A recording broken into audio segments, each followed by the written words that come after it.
देखिए, आज press conference का जो उद्देश्य था वो संगठनात्मक गतिविधियों को उसको सुदृढ़ करने का था, क्योंकि हमारे संगठन के चुनाव चल रहे हैं और प्रदेश में लगभग 142 ब्लॉक है और इसमें से लगभग 70 के आसपास ब्लॉकों के चुनाव हो गए। आज भी चुनाव था, 1-2 ब्लॉक का, आज पालमपुर का चुनाव था, पिछले कल लगभग 15 ब्लॉकों के चुनाव थे।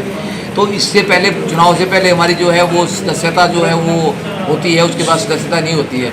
चुनाव में वही आदमी पार्टिसिपेट कर सकता है, वो शिक्षक जो हमारा मेंबर होगा।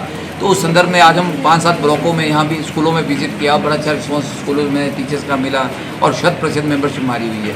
उसके साथ साथ हमने प्रेस कॉन्फ्रेंस में आज यहाँ पे शिक्षकों को कुछ बुलाया था, उनसे कुछ इनपुट लेने थे, कुछ मुद्दे थे, उसके ऊपर फीडबैक लेना था। तो ऐसे तो फील्ड से भी मिल रहा है हमारे को, जहाँ जा रहे हैं वहाँ मिल रहा है। तो कुछ लोगों तक बात पहुँचानी थी कि संगठन की गतिविधियाँ क्या चल रही है, हमारा सरकार के साथ जो डिमांड चार्टर है वो क्या है, सरकार के साथ हमारा किस मुद्दे पे, किस लेवल पे बातचीत चल रही है। तो इस मुद्दे पे हमने बातचीत की है और अभी मैंने आपके माध्यम से बताया भी है कि हमारे बहुत से मुद्दे हैं, जिस कुछ मुद्दों के ऊपर सकारात्मक बात होगी है, कुछ हल हो गए। जैसे पेंशन का मुद्दा हल हो गया है, एक हमारा जो रिवीजन ऑफ ग्रेड पे की अनोमली का मुद्दा है, इनिशियल स्टार्ट का मुद्दा है, वो भी खड़ा है, उसके ऊपर हमने बात करनी है। 4/9/14 का मुद्दा वो खड़ा है, स्कूलों में डीपी के पद नहीं है, उसको भरने की बात है। 110 रुपये IT के बच्चों से फीस ली जा रही है, उसको ख़त्म करने का मुद्दा है। और उसके साथ साथ मैं आपको बात कहूँ कि CNB टीचर्स को जो है डेजिग्नेशन दे दिया, लेकिन उनको दिया कुछ नहीं है, TGT का पदनाम बोलने से कुछ नहीं होगा और उनको जो है वो बेनिफिट उसका भी नहीं मिल रहेगा कि प्रमोशन के लिए वो लेक्चर बने। तो वो मुद्दा हल करना है। कुछ वेकेशन को लेके कुछ असमंजस था, उसको दूर करने की बात थी कि क्या उसमें क्या स्थिति बने। आज जो फीडबैक मिला उसमें यही है कि ज़्यादातर लोग चाहते हैं कि हमारा सारा शेड्यूल तय हो चुका है, छुट्टियाँ हो ही रहे। तो हमने भी दोबारा से रिक्वेस्ट की है कि भाई लोग कम है, कुछ और है, तो इसलिए ये एक मत इसमें नहीं हो सकते।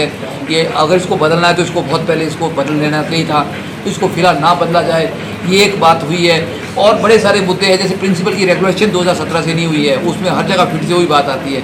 उसके ऊपर हम लगातार काम कर रहे हैं। मैं लगातार सेक्रेटरी एजुकेशन, मंत्री जी, CM साहब से परसों मैंने बात की है। तो ये कुछ मुद्दे हैं जिसको लेके हम बात करें। टर्म एग्ज़ाम की बात है, उसमें अभी तक नोटिफिकेशन नहीं हो रही है, वो क्लियर नहीं हो पा रहा। लेकिन जबकि टर्म एग्ज़ाम होने ख़त्म है, अंततः ये पक्का है एनुअल पे जाएंगे, पर उसकी जो है एक आधिकारिक अधिसूचना जब तक नहीं होगी तब तक जो है क्लैरिटी उसमें नहीं होगी, कन्फ्यूजन है, कुछ सिलेबस को लेके बात है। तो ये सारे मुद्दे हैं जिन मुद्दों के ऊपर आज हमने बात की है और ये एक संगठन को जिंदा रखने के लिए मुद्दे ज़रूरी होते हैं। और जब कर्मचारियों के मुद्दे हल हो गए तो ही संगठन जिंदा रहता है।